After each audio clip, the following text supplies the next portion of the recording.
ఈరోజు సంఘానికి తోటి సేవకులకు ప్రభుత్వ వందనాలు. అందరూ బాగున్నారు కదండి.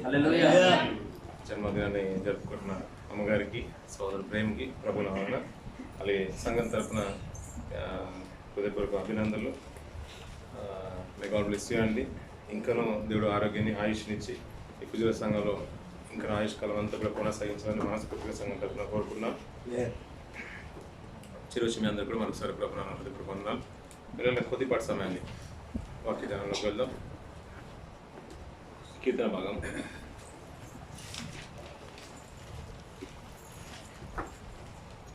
101వ కీర్తన 6వ వచనం చూద్దాం. పిల్లలు,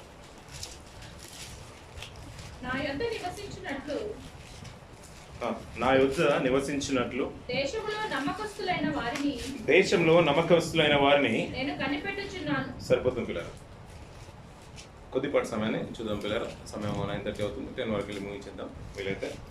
నా యొద్ద నివసించినట్లు దేశంలో నమ్మకస్తులైన వారిని నేను కనిపెట్టుచున్నాను అంటున్నాడు. ఎవరు మాట్లాడుతున్న మాటలుగా అర్థమవుతున్నాయి?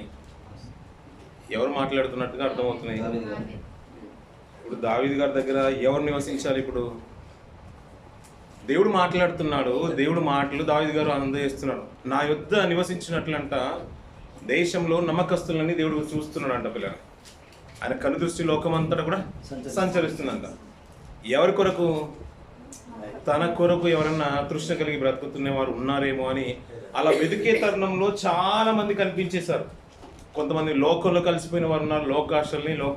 లోకాశలో బ్రతుకుతూ తమ ఇష్టాన్ని నెరవేర్చుకునే బ్రతుకులు కలిగిన వారు కనిపించారు.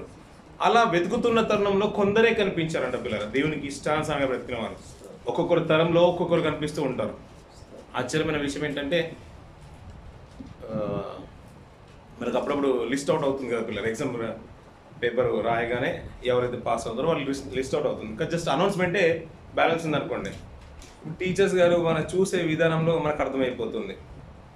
మనకి ఎన్ని మార్క్స్ వచ్చి ఉంటాయో మన ఫేస్ చూస్తున్నప్పుడు ఆ మేడం తెలిసిపోతుంది. నీ గురించి తర్వాత చెప్తాను అన్నట్టుగా ఆమె చూపులోనే మనకు అర్థమవుతుంది కదా పిల్లలు.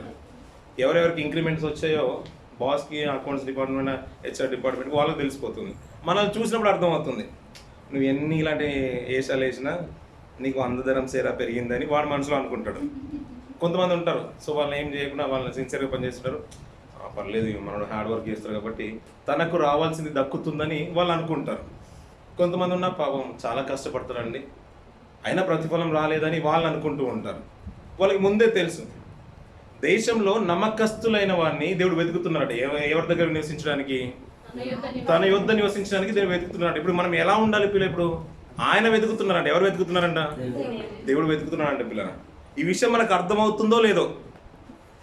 దేవుడు వెతుకుతుడనే విషయం మనకు అర్థమవుతుందంటారా? అర్థమవుతూ ఉంటే ఇప్పుడు ఆయన దగ్గరికి వెళ్ళడానికి ఎలా సంసిద్ధం అవ్వాలి? నా మాట అర్థమవుతుందండి. ఇప్పుడు ఆయన తీసుకెళ్ళడానికి సంసిద్ధంగా ఉన్నాడంట. ఎవరిని?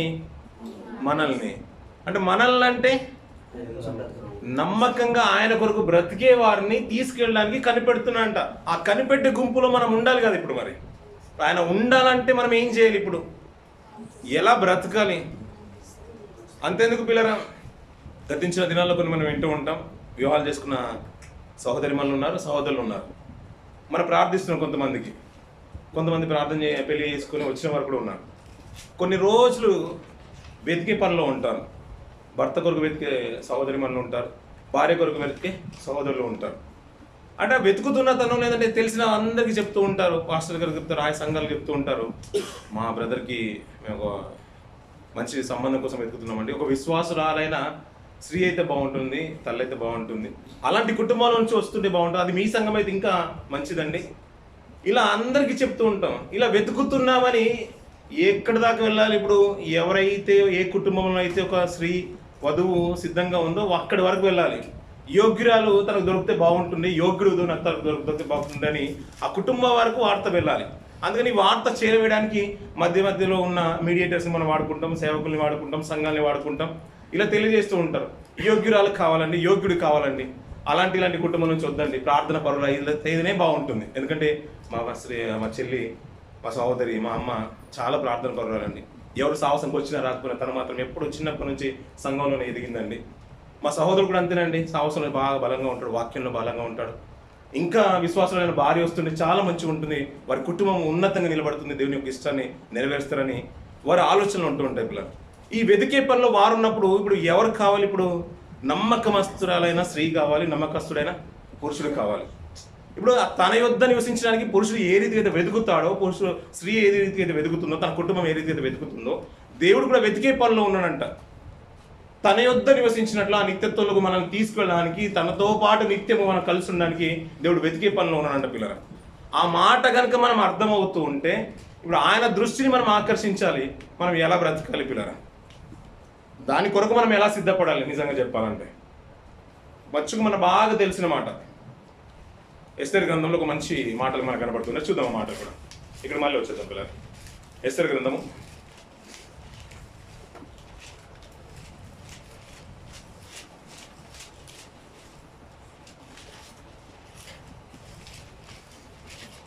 2వ అధ్యాయం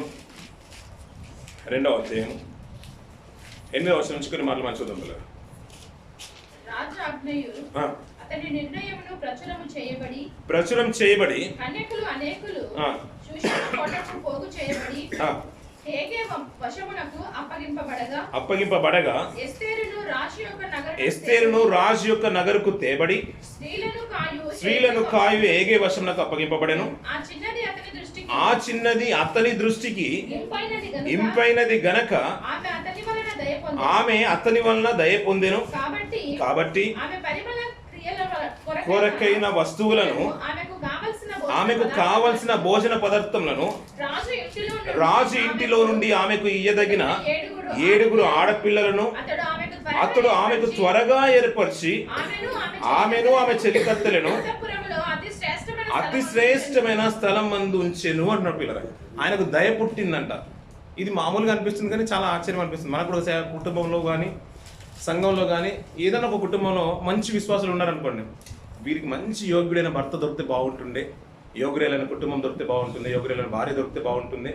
ఎంతో కష్టపడుతుంది కదా. ఒక మంచి కుటుంబం నుంచి కనుక ఒక వరుడు కనుక దొరికినా, వధువు కనుక దొరికినా నిజంగా వారు పడిన కష్టానికి ప్రతిఫలం దొరుకుతుందని మనం ఎన్నైతే ఆలోచనలు కలిగి ఉంటామో, వారి గురించి ఎన్నైతే మనం ప్రార్థనలు చేస్తూ ఉంటామో, మొర్దెకై విషయంలో కూడా తనం అంతా కూడా సమాజం అంతా కూడా గుర్తెరుగుతుంది. వీళ్ళ కుటుంబం ఇలా ఉంది, వీరి జాతి ఏమో నాశించిపోయే తీరులో ఉంది. మనం జాతి ఎలా ఉన్నా దాన్ని పక్కన పెట్టే తల్లి, ఇవో మన కుటుంబం నుంచి అంటే తన చెల్లెలు వరుసైన తనను దత్తత తీసుకొని బాధ్యతలన్నీ కూడా తీసుకొని తనను ఎక్కడికి పంపిస్తున్నాడు? అంతఃపురంలోకి పంపిస్తున్నాడు. ఈ జాతిని ఆ విషయాలన్నీ నువ్వు పక్కన పెట్టాయి. నీ యొక్క స్థితి ఏంటో, నువ్వు ఎలా బ్రతుకుతున్నావు నాకు తెలుసు, నీ మనసు ఏంటో నాకు తెలుసు, నీ మీద ఆటోమేటిక్గా దయపడుతుందని తన తండ్రికి చాలా నమ్మకం. అందుకని మొర్దెకైకి ఉన్న విశ్వాసాన్ని బట్టి తనను తీసుకుని అక్కడ పెట్టేశాడు పిల్లలు. ఆమె అక్కడ వెళ్ళగానే తనకు కన్యకలందరూ పోగైపోయారంట. పోగైన స్థితిని బట్టి ఈమె యందు అతనికి దయ పుట్టింది. వారికి ఉన్న అధిపతికి అతని మీద దయ పుట్టేసింది. దయ పుట్టగానే ఇంకా ఆలస్యం చేయొద్దు, బహుశా ఈ అంతఃపురానికి రాని తనే కావచ్చు అన్న ఉద్దేశంతో తనకి ఏవైతే ఇవ్వాలనో అవన్నీ కూడా త్వరగా సిద్ధపరుస్తున్నాడంట. త్వరగా సిద్ధపరిచి ఆమెకిచ్చి 7 ఇంకా కన్యకలను ఇవ్వాలి, అంటే తనకు సహకారంగా ఉండే స్త్రీలను ఇవ్వాలి, చెలికత్తలను ఇచ్చి ఆ స్త్రీలను ఇచ్చి పంపించేసి అక్కడ శ్రేష్టమైన ప్రదేశంలో పెట్టేశాడంట పిల్లలు. ఎవరిని? ఎస్తేరు. ఎందుకొరకు సిద్ధపరుస్తున్నాడు అతను? ఒక రాజుకు భార్య కావాలి. అంతేకాదు ఇంచుమించు ఈ దేశం ఆ రోజుల్లో ఉన్న అంతఃపురం అంతా కూడా వెళ్తున్న ఒక రాజ్యానికి, ఒక చక్రవర్తికి భార్య కావాలి. అందులో బహుశా తనే కావచ్చు అని తను చూడగానే అతనికి ఆటోమేటిక్గా దయ పుట్టేసింది. ఈ రాజు చూస్తే తనకే ముందు దయ పుట్టాలి. ఆమెను ఇంకా ఆలస్యం చేయించడము, నిలబెట్టడం నాకు ఇష్టం లేదన్న ఉద్దేశంతో త్వరగా పంపించేశాడు పిల్లలు. అందరూ సిద్ధపడుతున్నారు. తనకు కావాల్సిన వస్తువులు అన్నీ కూడా ఉన్నాయి. ఏమి కావాలో తీసుకోవచ్చు. ఇంచుమించు ఎన్ని నెలలు వారిని సిద్ధపరుస్తున్నారంట. వారు అంతగా ప్రిపేర్ అయితే 6 నెలలకు ఒక వంతు వస్తుంది పిల్లల. ఆ రోజు అంతా కూడా 6 నెలలంతా కూడా మనం సిద్ధపడుతూనే ఉండాలి. ఇలాంటి తరుణంలో పిల్లల తనకు కావాల్సిన సామాగ్రి ఏమి కావాలన్నా కోరి తీసుకోవచ్చు అంట. అవన్నీ ధరించవచ్చు. ఇవి చూస్తూనే ఏమైపోవాలంటే ఇప్పుడు రాజుకు నచ్చేయాలి అంతే. ఒకవేళ నచ్చితే తన స్థానం మారిపోతుంది, దశ మారిపోతుంది, తన స్థితిగతులు మారిపోతాయి. ఎక్కడికి వెళ్ళిపోతుంది? అంతఃపురంకి వెళ్ళిపోతుంది. పూరి గుడిసెలో నుంచి ఎక్కడికి వెళ్ళిపోతుంది? అంతఃపురం వెళ్ళిపోతుంది. మామూలు సిటిజన్గా ఉన్న ఆమె అతను ఇప్పుడు ఎక్కడికి వెళ్ళిపోతాడు? రాయల్ సిటిజన్షిప్ తీసుకుంటాడు. వాళ్ళకు రాయల్ వింగ్స్ ఉంటాయి, ఇంకా ఎన్నో ఉంటాయి. అవన్నీ సుఖభోగాలు అనుభవించాలంటే ఈ 6 మాసాలు కష్టపడాల్సిందే. అంతేకాదు అక్కడికి రావాలన్నా కష్టపడాల్సిందే. అంటే ఆ పరిగణలోకి తీసుకోవాలనుకున్నా ఇప్పుడు కన్యకలందరూ పోగే భాగంలోకి ఆ స్త్రీ రావాలన్నా దానికి యోగ్యత అనేది ఉండాల్సిందే. అలా అందులో నుంచి ఇక్కడికి వచ్చేసింది. ఆ లిస్ట్ అవుట్ అయిన తర్వాత షార్ట్ లిస్ట్లో తను కూడా వచ్చేసింది. అందులో నుంచి ప్రత్యేకింపబడి 6 మాసాలు సిద్ధపరచుకునే స్థలం వచ్చింది, అవకాశం వచ్చేసింది. అన్నీ ముగించిన తర్వాత ఎవరికి రాజు కూడా తన యందు దయ పుట్టేసిందంట పిల్లరా. ఇప్పుడు ఆయనకు దయ పుట్టే రీతిగా తను అలంకరించుకుందా లేదంటారా పిల్లరా? ఈ రోజులలో వివాహ విషయంలో రేపు పెళ్లి కొడుకు రాబోతున్నాడు మన ఇంటికి. ఇప్పుడు ఇంట్లో ఉన్న ఆడపిల్లల తల్లిదండ్రులు కానీ తల్లి కానీ ఏమంటుందంటే, అమ్మ తొందర పడుకో ఎర్లీగానే పడుకో, ఎర్లీగా పడుకొని ప్రొద్దున ఎర్లీగానే లేసే, చూడగానే అంటే రాత్రంతా మెలుగుండి నీ పనులను చేసుకున్నావు, కళ్ళని నీరసించిపోతాయి. ఈ మధ్య కూడా పిల్లల్ని చూడండి, పురుషులు అంటే స్త్రీ చెల్లెళ్ళు తమ్ముళ్ళు అనే సోదరులు తేడా లేకుండా వాళ్ళ కింద ఏదో మనం ఏదో చిన్నప్పుడు కాటుక పెట్టేవాళ్ళు. అప్పుడు గుర్తుందా పిల్లరా? కాటుక పెట్టేవాళ్ళు. కాటుక తెలుసు కదా, ఏమంటారు దాన్ని? కాటుక అంటారు కదా. ఆ పేరు అది చెప్పడం నాకు ఇష్టం లేక అందుకని అడుగుతున్నాను. సో మళ్ళీ మీరు ఏ కాజులు అనుకుంటారని ఉద్దేశంతో చెప్పలేదు. సో అలా పెట్టుకోవడం ఒకప్పుడు అలవాటు పిల్లలు, అంటే బాగుంటుందని ఉద్దేశంతో. ఈ మధ్య పెట్టుకోకుండా అందరికి అలా తయారైపోయాయి. ఎందుకు తయారైపోయాయి? మనం రాత్రంతా మెలుగునే ఉంటాం. మనం మొబైల్ పిచ్చి, టీవీ పిచ్చి, మనం ఇంకా విస్తారమైన ఇష్టానుసారంగా బ్రతుకుతాం. అందుకని తల్లి ఏమంటుందంటే, తల్లి ప్రొద్దున రాబోతున్నారు చూడడానికి పెళ్లివారు, నువ్వు త్వరగా పండుకో. తెల్లారి లేవగానే నిన్ను చూడగానే వాళ్ళకి నచ్చేయాలి అంతే. అమ్మా చాలా బాగున్నాయండి కళ్ళు చూడగానే నేరేడి కళ్ళు లాగా ఉన్నాయి, చాలా బాగున్నాయండి. ఇవన్నీ కూడా పొగుడుతూనే ఉంటారు. అమ్మ పెద్దలు ఉన్నారనుకోండి, నడిచి చూపెట్టమ్మా అని అంటాను. కొద్దిగా పాట ఏమైనా పాడగలుగుతావు తల్లి అని అడుగుతారు. వంటలు వచ్చా తల్లి అని అడుగుతారు. ఎందుకు? ఇక్కడ నుంచి ఇప్పుడు నీ స్థానం ఇక్కడ కాదు, ఈ ఇంట్లో కాదు, ఉండబోయే స్థానం అంతా కూడా మా ఇంట్లో. అక్కడ నీకు ఏ లోటు రావద్దు. బహుశా నా కొడుకుకి, నా కుమారుడికి, నా బంధువులకు, అంటే మా మనమడికి అన్నీ రావమ్మా, నువ్వే దగ్గర నుండి చూసుకోవాలి. అందుకని నీకు అన్నీ వచ్చి ఉండాలన్న ఉద్దేశంతో అన్నీ అడుగుతారు. నీ స్థానము ఇప్పుడు మారిపోతుంది, ఈ స్థాన ప్రవేశం జరగబోతుంది కాబట్టి తీసుకొచ్చినప్పుడు యోగ్యురాలని తీసుకొని వెళ్ళాలి. ఇప్పుడు వీరు కూడా అడుగుతారు, మరి నీకు ఏం జాబ్ ఉంది, మరి ఏం పెట్టి పోషిస్తావు, మరి తండ్రి మీద ఆధారపడుతున్నావా, ఇవన్నీ అడుగుతారు. ఇవన్నీ ఎందుకు అడుగుతున్నారు? నా కూతుర్ని, నా ఇంట్లో ఆస్తిలా పెంచుకున్న నా బాధ్యతను, ప్రాణంగా పెంచుకున్న నా కూతుర్ని, నా కుమార్తెను, నా మన్మరాల్ని నీ చేతిలో పెడుతున్నాం అయ్యా, నీ చేతిలో పెడుతున్నాం, ఎలా చూసుకుంటామని అన్ని పరిగణలోకి తీసుకుని మరి ఈ ఇక్కడ నుంచి అక్కడ పంపించడానికి ఆలోచించి మరి పంపిస్తారు పిల్లలు. చూడగానే అన్నీ బాగున్నాయండి, చాలా మంచివాడు, గుణవంతుడు, అది పక్కన పెట్టినా కానీ మనం గుణాలు ఏం చూసే రోజుల్లో లేవు కాబట్టి అందంగా ఉందండి, పిల్లవాడు కూడా అందంగానే ఉన్నాడు, ఏ చెడ్డ అలవాట్లు లేవు, ఇవన్నీ కూడా మాట్లాడుకుంటారు పిల్లలు. అన్నీ మాట్లాడుకున్న తర్వాత నచ్చింది అనుకోండి పిల్లలు, అప్పుడు అన్నీ ఆరా తీస్తూ ఉంటారు. మంచివారైనా కాదా, పిల్లవాడికి ఏమైనా వ్యసనాలు ఉన్నాయా, సంఘంలో మంచిగా ఉన్నారా, పిల్లలు బాగున్నారా, అన్నీ వేసిన తర్వాత సంబంధం ఫిక్స్ అయిపోతుంది పిల్లలు. ఇది లోకపరంగా ఆలోచిస్తూ ఉంటారు పిల్లలు, కానీ దైవికంగా అలాంటి ఆలోచనలు కనిపించవు పిల్లలు. దేవుని కనుక మనకు నచ్చాలంటే ఆయన చూసే కళ్ళను ఆలోచించట్లేదు, కళ్ళు బాగున్నాయని దేవుడు పరిగణలోకి తీసుకోవడం పిల్లలు. ఈ కళ్ళు ఏం చూస్తున్నాయో దేవుడు అది పరిగణలోకి తీసుకుంటాడు. లోకం అనే తీరుకు దేవుడు తీరు చాలా వ్యత్యాసం పిల్లలు, అది మనకు అర్థం అవ్వట్లేదు. ఏమంటే మీకు అర్థమవుతుందో లేదో, దేవుడు తనతో పాటు ఉండడానికి ఒక సమూహాన్ని ఏర్పాటు చేసుకుంటున్నాడంట. ఇప్పుడు దాని కొరకు నువ్వు ఎలా సిద్ధపడతావు అది నీ చాయిస్. ఇప్పుడు పెళ్ళిళ్ళు అయిపోయినాయి, ఇంట్లో పిల్లలు ఉన్నారు, మనకు ఉద్యోగాలు ఉన్నాయి, అన్నీ బాగున్నాయి. ఇదే కాదు కదా జీవితం అనేది, దీని తర్వాత ఇంకా దీనికంటే బెటర్ లైఫ్ ఉందంట పిల్లల. అది అనంత లోకాలకు తీసుకెళ్ళిపోతే, అది స్వర్గపు అంచుల్ని తాకేది, అది నిత్యము సంతోషమే అంట పిల్లల. అది దేవునితో ఉండే సాహసం అంట. దేవునితో ఉండే వారిని దేవుడు ఎన్నుకుంటున్నాడంట. ఈ లోకంలో ఉన్న ఒక మంచి భర్తను సంపాదించుకోవాలన్నా, మంచి భార్యను సంపాదించుకోవాలన్నా, మంచి స్నేహితులు సంపాదించుకోవాలన్నా మనకు నచ్చితేనే మనం ఎన్నుకుంటున్నాం పిల్లల. దేవుడు కూడా అదే అనుకుంటున్నాడు, తనకు నచ్చే వారిని నమ్మకస్తులనే ఎన్నుకుంటున్నాడంట. ఆయన చూస్తూ ఉంటే ఇప్పుడు నీకు కళ్ళు కాదు, నీకు ఇంకా మనం అందం కాదు, మన నడక కాదు, దాని అడుగుల వెనుకాలన్న నడవడిక దేవుడు చూస్తున్నాడు పిల్లల. మరి చేతులు బాగున్నాయండి, చాలా బాగున్నాయి, నాకంటే పొడుగు ఉన్నాయి, చాలా ఎత్తుందండి, చాలా ఎత్తున్నాడండి, ఇవన్నీ లోకం చూసేది. ఎంత ఎత్తునో కాదు, ఈ అవయవాలు నేను ఇచ్చాను, మీరు లోకమేమో అవయవాలు చూస్తుంది, ఈ అవయవాల ద్వారా జరిగే పనిని దేవుడు చూస్తున్నాడు పిల్లలు. ఆయన అంతరంగా శోభమే కాదు, ఈ కళ్ళ తర్వాత చూసే చూపును చూస్తున్నాడు. నీ మనసే కాదు, మనసు చేసే క్రియలే కాదు, శరీరము ప్రవర్తించే తీరును కూడా దేవుడు పరిగణలో తీసుకుంటాడంట పిల్లల. అందుకనే మంచి మాట, ఒక మాట చూసుకుని ముందుకెళ్దాం పిల్లల. లూకాసు వార్త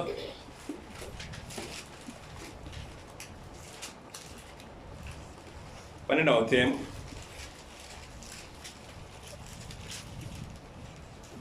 లూకాసు వార్త 12వ అధ్యాయం 42 నుంచి కొన్ని మాటలు మంచిద్దాం పిల్లరా.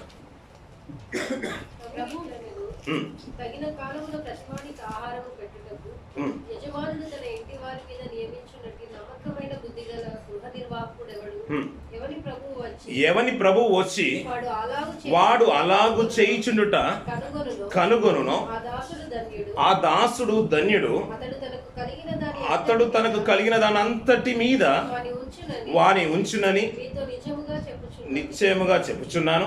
అయితే ఆ దాసుడు నా యజమానుడు వచ్చుటకు ఆలస్యము చేయుచున్నాడని తన మనసులో అనుకొని దాసులను కొట్టి తిని త్రాగి మత్తుగా ఉండసాగితే వాడు కనిపెట్టి దినములలో ఎరుగని గడియలోను ఆ దాసుని యజమానుడు వచ్చి వాని నరికించి.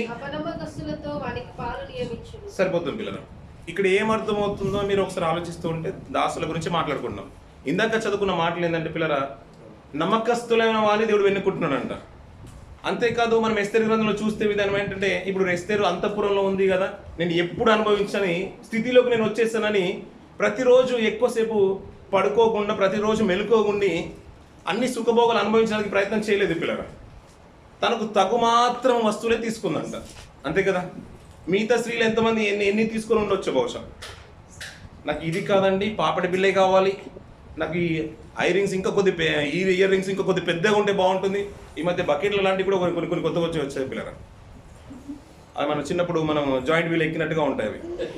సో అవి అలాంటివి కావాలి, ఇంకేమో అడుగుండొచ్చు బహుశా. కానీ ఎందుకు ఎస్తేరు గురించి అంతగా అంటే బహుశా చాలా మంది ఎక్కువగా కోరుకుండొచ్చు, ఎస్తేరు తక్కువగానే కోరుకుంది అన్నట్టు.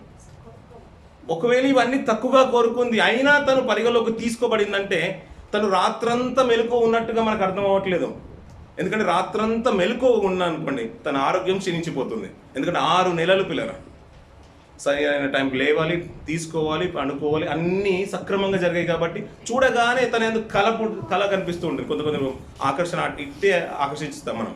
అరే చాలా బాగుందండి, కొద్ది నల్లగా ఉన్నా కానీ ముఖంలో కళ ఉందని అప్పుడప్పుడు మనం వింటూ ఉంటాం. తెల్లగా ఉందండి, చాలా బాగుందండి, నిజంగా చంద్రబాబు అంత అందం ఉందండి, మంచిగా ఉంది, ఇలాంటి భార్య మన సహోదరికి దొరికితే అంటే సహోదరి ఇలాంటి ఇంటికి వస్తే బాగుంటుందని, అలాంటి కుమారుడు వస్తే బాగుంటుందని మనం ఎలాగైతే ఆలోచిస్తూ ఉంటామో అవన్నీ దక్కించుకోవడానికి ఎలాగైనా నేను అంతఃపురం రావడానికి ప్రయత్నం చేసిన వారు అందరూ ఇప్పుడు కన్యకులందరూ కూడా అలాగే ప్రయత్నం చేసేవారు పిల్లరా. కానీ ఇక్కడికి వచ్చే మాట ఏంటంటే పిల్లరా, దాసుడు ఎలా ఉండాలంట, ఎక్కువ సమయం తొందరగా ఎస్తేరు గారు పడుకున్నట్టుగా తొందరగా పడుకునేవాడు అక్కర్లేదంట ఇక్కడ. ఆ మాట మళ్ళీ చూడండి పిల్లరా.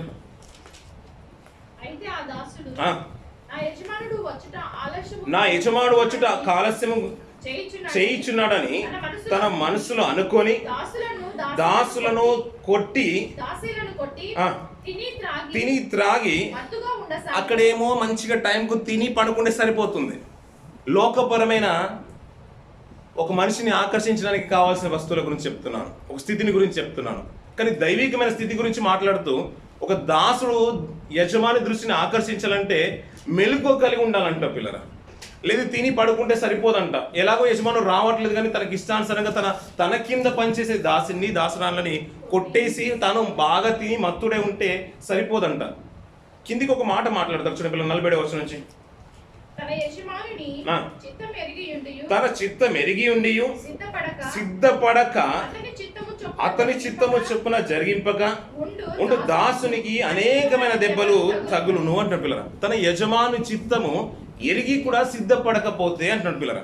ఇప్పుడు లోకపరమైన ఏర్పాటుకు సందర్భానికి అక్కడున్న విధానమే వేరు. మంచి అందం ఉంటే సరిపోతుంది, మంచి రూపం ఉంటే సరిపోతుంది, మంచి కాళ్ళు ఉంటే సరిపోతుంది, మంచి చేతులు ఉంటే సరిపోతుంది, ఈ కళ్ళు ఉంటే సరిపోతుంది. ఈ రోజుల్లో చాలా అంగవైకల్యం ఉన్నవని ఎవరు చేసుకోవట్లేదు పిల్లలు, చాలా అరుదుగా అనిపిస్తున్నది. ఎక్కడో 100కి ఉంటే చాలా గొప్పడు అయ్యా, నీకు గొప్ప మనసు ఉందని కొనియాడుతుంది ప్రపంచం పిల్లల. కానీ దేవుడికి ఏంటంటే ఇవన్నీ బాగున్నా ఈ నడక, నీ కాళ్ళ ద్వారా నడిచే నడవడిక కావాలనుకున్నాడు, నీ చేతులు చేసే పని కావాలనుకుంటున్నాడు, నువ్వు చూసే విధానం కావాలనుకుంటున్నాడు, నీ మనసు జరిగించే ప్రక్రియ, నీ ఆలోచన విధానం కావాలనుకుంటున్నాడు. దేవుని విషయంకి వచ్చేస్తూ ఉంటే, లోక విషయంకి వచ్చేసే వరకు వెళ్ళి టైంకు తిని మంచిగా ఉండి ఆరోగ్యాన్ని కాపాడుకుంటే సరిపోతుంది. కానీ దాసుడు యజమానికి నచ్చాలంటే యజమాని యొక్క చిత్తమెరిగి సిద్ధపడాలంట. ఒకవేళ కనుక సిద్ధపడపోతే వానికి చాలా దెబ్బలు తగులును అంటున్న పిల్లలు. లోకపరమైన విధానం వేరు, దైవికమైన విధానమే వేరు. దీనికి సంబంధించిన మాట, ఒక మంచి మాట చూద్దాం పిల్లలు. రోమిల రాసిన పత్రిక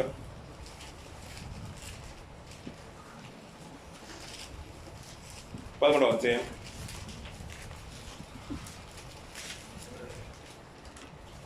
11వ అధ్యాయము 11 నుంచి కొన్ని మాటలు చూద్దాం పిల్లలు.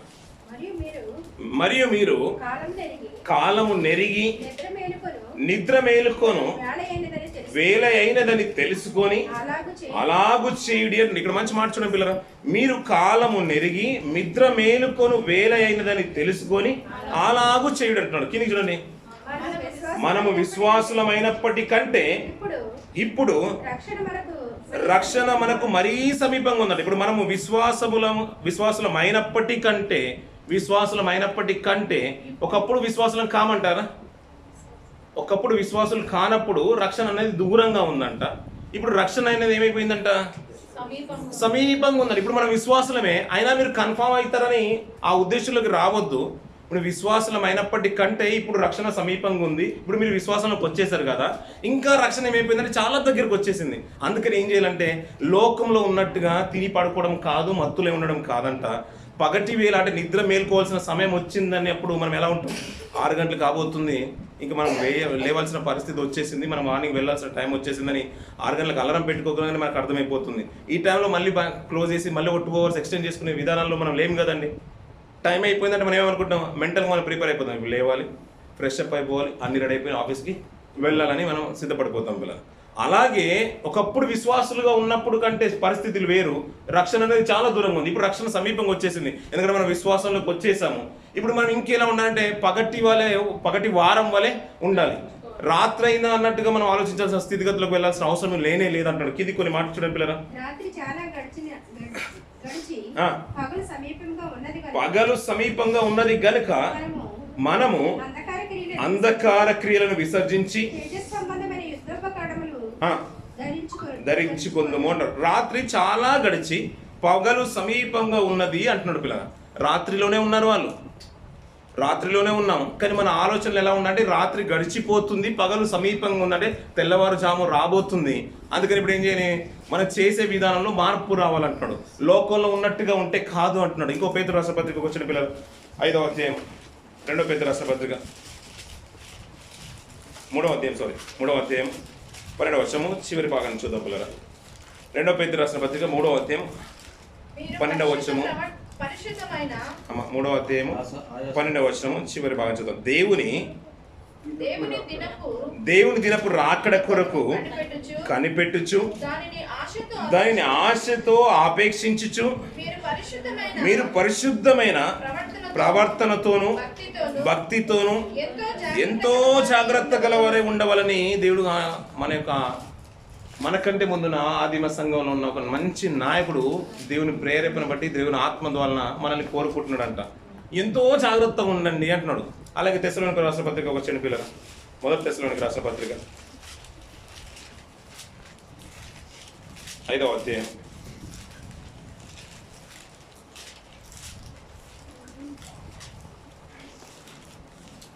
6వ వచనం చూద్దాం పిల్లరా. కావున ఇతరుల వలె నిద్రపోక మెలకువగా ఉండి మత్తులము కాకయుందుము.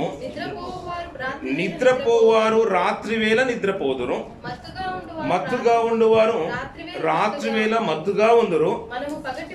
మనము పగటి వారమై ఉన్నాము గనుక మత్తులమై ఉండక విశ్వాస ప్రేమలను కవచము రక్షణ నిరీక్షణను శిరస్నానము ధరించుకుందాము అంటున్న పిల్లరా.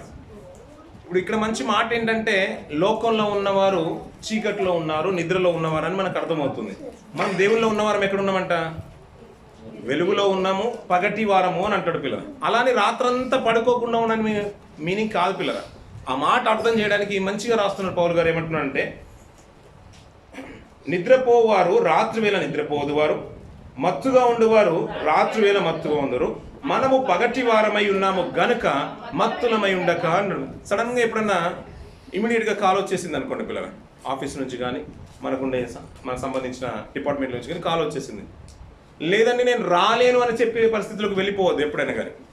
ఆన్ కాల్లో ఉన్నప్పుడు ఎలా ఉంటారు? ఆన్ డ్యూటీలో ఉన్నప్పుడు ఎప్పుడు కాల్ చేసినా మనం వెళ్ళే స్థితిలోనే ఉండాలి. ముందే చెప్తారు కదా, అమ్మ ఎప్పుడు కాల్ వచ్చినా మీరు రెడీ ఉండాలి, ఎందుకంటే ఆన్లైన్ క్లాసెస్ జరుగుతున్నాయి, లేదంటే ఆన్లైన్ డ్యూటీలో ఉన్నారు, ఎప్పుడు కాల్ వచ్చినా మీరు రావాలి. నేను రాలేనండి ఏదైనా ఎక్స్క్యూజ్ చెప్పామనుకున్నాను. అలాంటి టైంలో ఎలా ఉంటుంది మేనేజ్మెంట్కి? ఇలాంటి వ్యక్తి, ఇలాంటి స్థితిగతులు ఉన్న పరిస్థితులు ఉన్న మన టీము మనకు అవసరమా అనుకుంటారు కదా పిల్లలు. అందుకని రాత్రి పడుకోకుండా ఉండొద్దు అని చెప్పట్లేదు దేవుడు. రాత్రి నిద్రపోయేవారు మత్తుగా ఉంటారు. మనం ఏమంటే అయ్యో మరి సడన్గా ప్రేయర్ ఉంది కదండి, ప్రేయర్ ఉంది, అవునండి నాకు గుర్తుకుందండి, ప్రేయర్ కంపల్సరీ వెళ్ళాల్సింది. లేదు దానికంటే ముందుగా నేను ప్రార్థించుకోవాలండి, నేను ప్రార్థించుకొని పడుకుంటానండి. లేదంటే రేపు రాకడ ఈ రాత్రి నా కాలం ముగిసిపోయినా నేను దేవుని సన్నిధిలో ఉంటానని ఒక నిరీక్షణ, ఒక విశ్వాస జీవితాలు ఉంటాయి చూసారా పిల్లల. అది ఎల్లప్పుడూ అలర్ట్గా ఉన్నట్టు, ఎల్లప్పుడూ సంసిద్ధంగా ఉన్నట్టు. పోయినా పర్లేదండి, ఈ లోకం మీద నాకు పెద్దగా ఆశ లేదు, దేవుడు చూసుకుంటాడండి. అలానే ఇష్టానుసారంగా లోకంలో బ్రతికేసి అన్నిటికీ దేవుని చిత్తం అనొద్దు. నీకంటే ఒక రెస్పాన్సిబిలిటీ ఉంది. అవన్నీ కూడా సక్రమంగా నియమించిన తర్వాత, నిర్వర్తించిన తర్వాతనే మిగతాదంతా కూడా దేవుని చిత్తం అను. కొన్ని నీ మీద పెట్టే భారాలు కూడా ఉంటాయి. అవన్నీ కూడా ప్రార్థన జీవితము, భక్తిగల జీవితము, విశ్వాస జీవితము, కుటుంబ జీవితము, ఉద్యోగ జీవితాలు, ఇవన్నీ కూడా సక్రమంగా నియమించిన తర్వాతనే మనం ఏదైనా అన్నా కానీ అన్నీ దేవుని చిత్తం అంటే బాగుంటుంది. ఏది సక్రమం చేయకుండా అన్ని దేవుని చిత్తం అంటే చూసే వాళ్ళకైనా కానీ వినే వాళ్ళకైనా కానీ కంపరంగా ఉంటుంది, అది అసహ్యంగా ఉంటుంది చెప్పుకోవడానికి కూడా. అందుకని ఏంటంటే దేవుడు కొన్ని నియమాలు, బాధ్యతలు ఇచ్చేశాడు. వాటిని ఫుల్ఫిల్ చేసిన తర్వాతనే మిగతా ఏ స్టెప్ తీసుకున్నా దేవునికైనా కానీ ఇష్టంగా ఉంటుంది. అందుకనే ప్రతి విషయంలో, పనికి మాల విషయంలో దేవుడు మాట్లాడు గతించే దినాలు అన్నాను. ఎవరు పడుతుంది, ఏది పడుతుంది నేను చేసేదంటే దావీదునే కొన్ని విషయాల్లో దేవుడు హెచ్చరించిన సందర్భాలు మనం బాగా తెలుసు కదా. ఇప్పుడు మంచి మాట చూడండి పిల్లలు, ఇందాక చదువుకున్న మాట, మనము పగటివారమై ఉన్నాము గనుక మత్తులమై ఉండక విశ్వాస ప్రేమలను, కవచము, రక్షణ, నిరీక్షణను, శిరస్నానము ధరించుకుందాము అంటున్నాడు. ఎందుకనగా మన ప్రభు అయిన యేసుక్రీస్తు ద్వారా రక్షణ పొందుటకే దేవుడు మనల్ని నియమించను గాని ఉగ్రత పాలటకు దేవుడు నియమింపలేదు. మనము మేలుకొని ఉన్నను, నిద్రపోవచ్చున్నను, తనతో కూడా జీవించు నిమిత్తము ఆయన మన కొరకు మృతి నొందెను అన్నాడు. ఇక్కడ మంచి మాట కదా పిల్లలు. ఆ మాట కూడా అద్భుతంగా అనిపించట్లేదు? మనం మేలుకున్నాను, నిద్రపోయినాను. ఎవరి వారం అంట? నీ అంత అంటే ఆ ఫీలింగ్ చూడండి పిల్లలు. పౌలు గారికి ఎంత ఆశ ఉంది సంఘం మీద, తెస్సలోనిక సంఘం. నేను ఒక్కనే కాదయ్యా, సంఘం అంతా కూడా ఏంటంటే మనం పడుకున్నా, నిద్రలో ఉన్నా మన క్రీస్తు వారమే.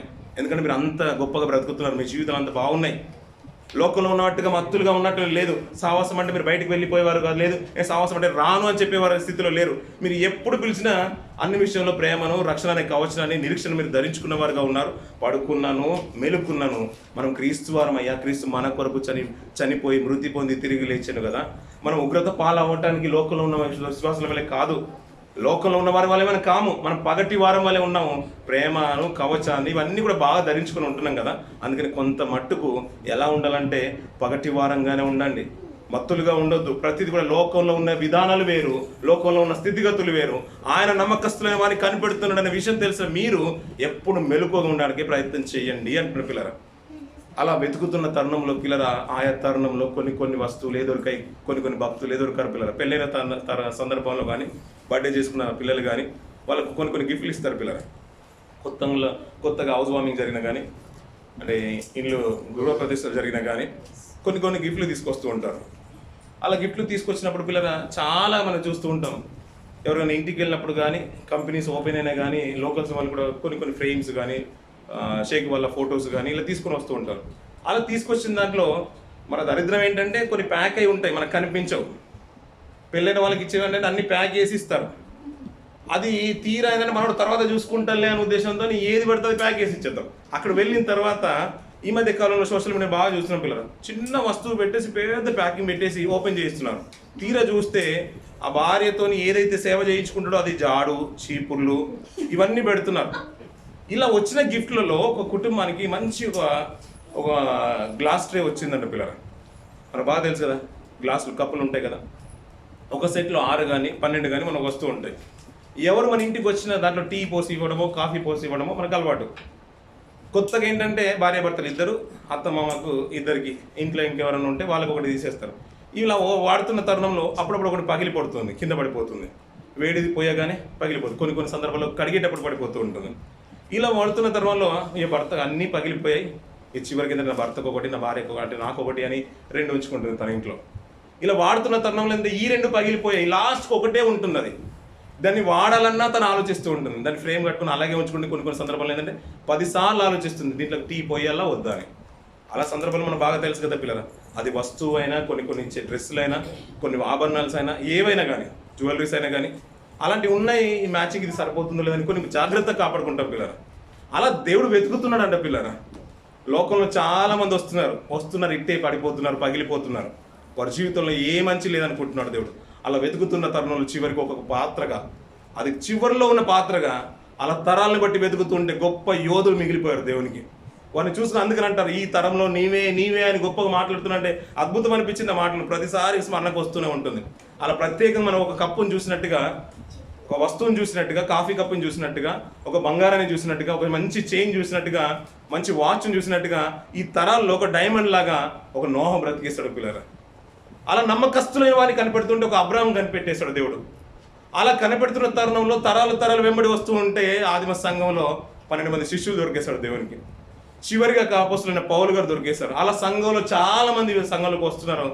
కొరింథీ సంఘంతో మాట్లాడుతున్నాడు, రోమియా సంఘంతో మాట్లాడుతున్నాడు, అంతేకాదు తెస్సలోనిక సంఘంతో మాట్లాడుతున్నాడు. పేతురు గారు ఇంకా సంఘాన్ని హెచ్చరిస్తూ సంఘం బలమైన పత్రికలు రాస్తున్నారు. మీరు నమ్మకంగా ఉండండి అయ్యా, పగటి వారి వాళ్ళే ఉండండి. దేవుడు కనిపెడుతున్నాడు, తనకు కావాల్సిన వారిని కనిపెడుతున్నాడు. ఆయన చూస్తే మీకు ఇట్టే మీ అందు ఇష్టం పుట్టేయాలి అంతే. ఇంకా వేరే విషయంలో ఇంకా కాంప్రమైజ్ అవ్వాల్సిన అవసరమే లేదు. ఎందుకంటే ఆ సెలక్షన్లో నువ్వు ఉండాలి అంతే.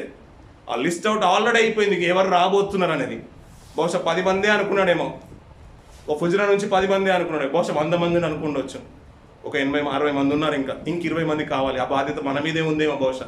అలా నమ్మకంగా బ్రతుకుదాం పిల్లరా. ఆయన చూస్తూనే ఉన్నాడు. బహుశా 50 మందిలో అంటే 60 మందిలో 50 మందే కావాలనుకున్నాడేమో. మరి 10 మందిలో మనం ఉన్నామేమో, బహుశా 10 మందిలో బహుశా మనమే ఉన్నామేమో ఆయన తృణీకరించే పాత్రల్లో. అయ్యా నాకు ఆ స్థితి మాత్రం నేను తట్టుకోలేదు, నాకు వద్దు ఆ భాగ్యం. నేను నీతో పాటు ఉండాలనుకుంటున్నాను.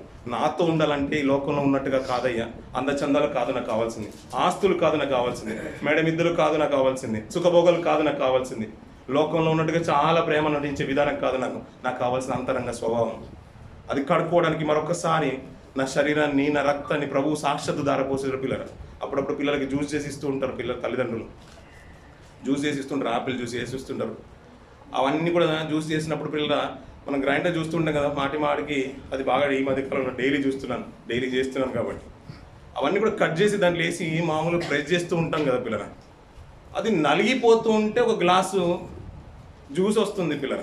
అలా కొన్ని కాయలు కలిపి కొన్ని 10-15 కాయలు తీసుకొచ్చి, ఆరెంజ్ కాయలైనా ఈ యాపిల్ కాయలని ఇవన్నీ కూడా జ్యూస్ చేస్తూ ఉంటే, కొన్ని ఫ్రూట్స్ అన్ని కలిపితే 2-3 బాటిల్ తీయగలుగుతాం, 2-3 గ్లాసులు తీయగలుగుతాం పిల్లల. అదేంటో పిల్లల, అదేదో జ్యూస్లో మిక్సర్లు వేసి పిండేసినట్టుగా ఆయన శరీరం అంతా కూడా పిండేశారు పిల్లల. ఒళ్ళంతా కూడా నలిపేశారు పిల్లల. ఆయన రక్తము ఒక చుక్క కూడా లేకుండా ఇంకేమైనా ఉంటుందేమో, ఆయన బ్రతుకున్నాడో లేదో అని పక్కలో బల్లెం పొడిచే రీతిగా బల్లెని పొడుస్తూ ఉంటే ఇంకా ఆయనలో ఉన్న నీరు, చీము, రక్తం అంతా కూడా ఏకంగా బయటకు వచ్చేసింది పిల్లల. ఇంకా ఆయన అణువంతా కూడా నలిగిపోయింది పిల్లల. నన్ను కడగడానికి, పవిత్రులుగా చేయడానికి పిల్లల. ఏదో లేదండి నేను బాప్తిసం తీసుకున్నప్పుడే నా పాపాలన్నీ కడగబట్టాయి, నేను పవిత్రంగా బ్రతుకుతున్నానే కాదు పిల్లరా. అలా అనుకుంటాం మనం. ఇది సులువుగా చిక్కులు పెట్టే పాపము అంటాడు పిల్లరా. సులువుగా చిక్కులు పెడుతుంది. అయ్యో ఆయన ఇలాంటి ఇందులో పడిపోయాడట అండి అంటే దాని గురించి ఆలోచించాల్సిన అవసరం లేదు. ఎందుకంటే సులువుగా చిక్కులు పెట్టే పాపం. చిన్నపిల్లలు ఈ మధ్య కాలంలో ఎక్కువగా మనం వింటూ ఉన్నాం. ఆ మధ్య కాలంలో కూడా మనం ఎక్కువగా విన్నాం. ఆడుకుంటూ బోరుబావిలో పడిపోయిన సందర్భాలు మనకు బాగా తెలుసు పిల్లలే. ఇట్టే ఆడుకున్నాడండి ఇప్పుడే పడిపోయాడు అంటారు. ఇట్టే ఆడుకున్నాడండి వెంటనే కారు వచ్చేసి కొట్టేసింది అని అంటారు పిల్లలు. సులువుగా జరిగిపోయినట్టుగా మాట్లాడుతూ ఉన్నాం. అదే బోరుబావిలో పడ్డ బిడ్డను తీయడానికి ఎన్ని గంటలు కావాలి పిల్లలు, ఎన్ని రోజులు కావాలి, ఎన్ని గంటలు శ్రమిస్తే ఆ మామూలు బయటకు వస్తాడు పిల్లలు. బహుశా ప్రాణంతో రావచ్చు, ప్రాణం లేకపోయినా అందరూ ఆశ్చర్యపడవలసిన అవసరం లేదు పిల్లలు. దానికి ఇంకా వాడాల్సిన ఇంకా ఊరంతా కూడా శ్రమించాలి. ఇంకా మండలంలో ఉన్న ఎమ్మెల్యే అంటే ఎంఆర్ఓ సైతం రావాల్సిందే. దాని కొరకు మిషనరీ వాడాల్సిన పరిస్థితి కూడా మనం చూస్తూ ఉంటాం పిల్లలు. అది అంత సులువుగా వచ్చేది కాదు. కానీ పడిపోవడం అంత ఈజీ అంటారా? చాలా ఈజీ పిల్లరా. అడిగేస్తే పడిపోయినట్టుగా పిల్లలు పడిపోతుంటారు పిల్లలు. మనప్పుడు ఏంటంటే జారి పడిపోతూ ఉంటాం పిల్లలు అప్పుడప్పుడు. ఇందులో ఆశ్చర్యపడాల్సిన అవసరం లేదు. కానీ పడిపోకుండా నిలబడడం అనేది చాలా కష్టం పిల్లరా. కానీ అంతేకాదు పడిపోయిన వారిని నిలబెట్టడము దానికంటే మా కష్టం పిల్లరా. పాపము సులువుగా మనం చిక్కులు పెట్టేస్తుంది. ఈజీగా పడిపోతాం పిల్లరా. తిరిగి నిలబడాలంటే నిజంగా ఆయన కృప కావాలి పిల్లరా. ఆయన కృప కావాలి. అది పవిత్రమైన రక్తం పిల్లరా. మనం కడిగి పవిత్రం చేయడం అది ఎవరు కడుక్కున్నది, ఎవరికి కావాల్సి వారు అడిగిన వెంటనే కడిగేది కాదు పిల్లరా. ఆయన కనికరం ఉండాలి దాని మీద. నిజంగా మన పాపాలంతా కూడా కడగబడాలంటే మనం అనుకునే ఏంటంటే అది సులువుగా కడిగేస్తుందేమో అనుకుంటాం. కాదయ్యా, అది మనం సులువుగా మన దగ్గరికి వచ్చేసింది. మరి ఒకసారి రక్షణ పొందుకున్న తర్వాత మాటికి నువ్వు పాపం చేస్తూ ఉంటుంది, మామూలుగా కడగబడది. దానికి నిజంగా నీ శరీరము, నీ మనసు అన్నీ కూడా నలగొట్టుకుంటేనే ఆయన నిన్ను కడిగి పవిత్రంగా నిలబెడతాడు. మన పాపాలన్నీ కూడా క్షమింపబడాలంటే అది మామూలు విషయం కాదు పిల్లలు. ప్రపంచానికి ఏమర్థమైపోయిందంటే రోగాలు కష్టం అనుకున్నారు, రోగం కష్టమైపోయింది అనుకున్నారు పిల్లలు. అంతకంటే మీకు విపరీతం ఏంటంటే మనకు పెళ్ళవడం కష్టం అనుకున్నారు, ఉద్యోగం దొరకడం కష్టం అనుకున్నారు, ఇల్లు కట్టుకోవడం కష్టం అనుకుంది సమాజం.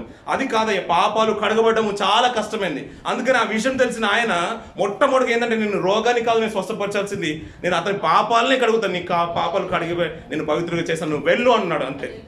కానీ సమాజం ఏంటంటే పాపాలు మాకు అక్కర్లేదు, రోగం నయమైపోతే చాలు అనుకుంది సమాజం. కానీ దేవునికి ఉన్న ఆలోచన ఏంటంటే అయ్యా నువ్వు రోగం పోకపోయినా నీ లోకంలో నువ్వు నరకంలోకి వెళ్ళిపోయే అవకాశం ఉంది పాపం కనుక కడగబడకపోతే.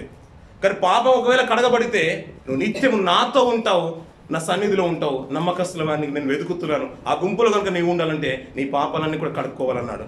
అది కడుక్కోవడానికి మరొక తరుణం పిల్లన. అది మామూలుగా ద్రాక్షరసం అనుకుంటున్నామేమో, దానికి సాదృశ్యమైన ఆయన రక్తం. మామూలు ఆయన రొట్టె అనుకుంటున్నామేమో, ఆయన శరీరం పిల్లరా. మామూలుగా అన్నీ కూడా జ్యూస్లు వేసేసి ఏ రీతిగా చెరుకు రసంలో పెట్టి నలిపేస్తారు పిల్లరా, అంత ఘోరంగా నలిపేస్తారు పిల్లలు. ఆ మాట నీకు అర్థమవుతుందని నేను చెప్తున్నాను. అంతకంటే ఎక్కువగా అతను నలిపేస్తారు పిల్లరా. ఆయనకు గాయాల వైపు నువ్వు చూస్తూ, ఆయన చిందించిన రక్తం వైపు నువ్వు చూస్తూ మనం ఆయుధపరుచుకుందాం పిల్లలు, సిద్ధపడదాం పిల్లరా. ఆ సిద్ధపాట్లు ఆయన వెతుకుతున్న తరుణంలో పిల్లరా, ఆయన వెతుకుతున్నాడు. ఆయన శరీరం తిని ఆయన రక్తాన్ని త్రాగి మన పాపాలు కనుక కడుక్కొని ఉంటే ఈ లోకంలో మత్తులైనట్టుగా వారు బ్రతకకుండా ఎప్పుడైనా కానీ నేను సంసిద్ధమే ప్రభువా, నేను సిద్ధమే అనే మాట నిద్రలో నేను అడిగినా కానీ నేను నిత్యత్వంలో ఉండడానికి నేను సిద్ధమే అని మన ప్రాణాలు తీసుకోవడానికి ఆయన అడిగితే నేను సిద్ధమే అనే విషయంలో మనం బ్రతికినట్లయితే నిజంగా ఆ గుంపులో మనం ఉంటాం పిల్లలు, ఆ నిత్యత్వంలో మనం ఉంటాం. ఆ రీతిగా మనం ఉండాలనుకుంటే పిల్లలు ఈ మరొక తరుణం రేపటి దినం మనకు సిద్ధంగా ఉంది.